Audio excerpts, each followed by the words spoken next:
So the procedure for putting these into the tent, as you're getting close to the tent, hand over the tip so that you can't cut the vinyl. Just go ahead and grab the tent itself. You're going to pick the tent up.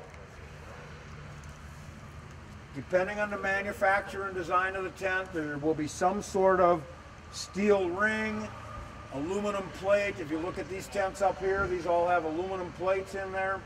Some have nothing but just a grommet.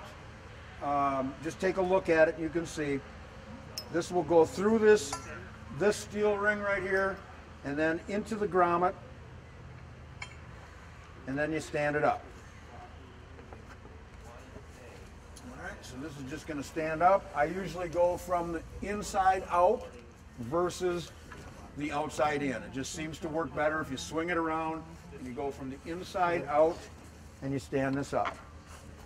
We generally will take and put our corner poles as close as we can to the pre-mark that we had on the ground, and then you can use this little trick and we can stand it up.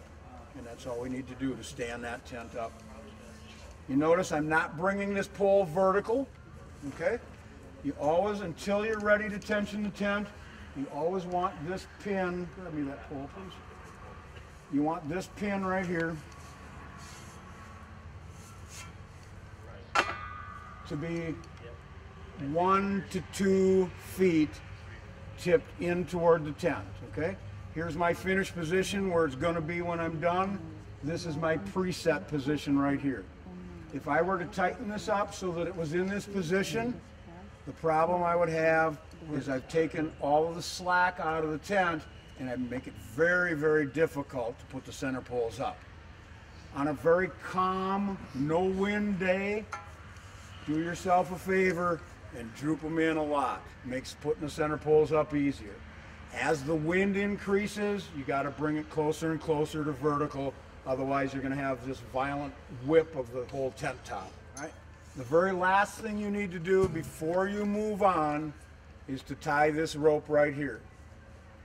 Do not ever set up a tent, temporarily prop it up for whatever reason without tying this on. The minute you do, Mother Nature's sitting up there watching you going, ha ha ha, gotcha, and the wind's going to blow, and this top is going to take off the top of here. The blunt point turns into a razor edge, and it goes right through here. Do not, for any reason, not tie these.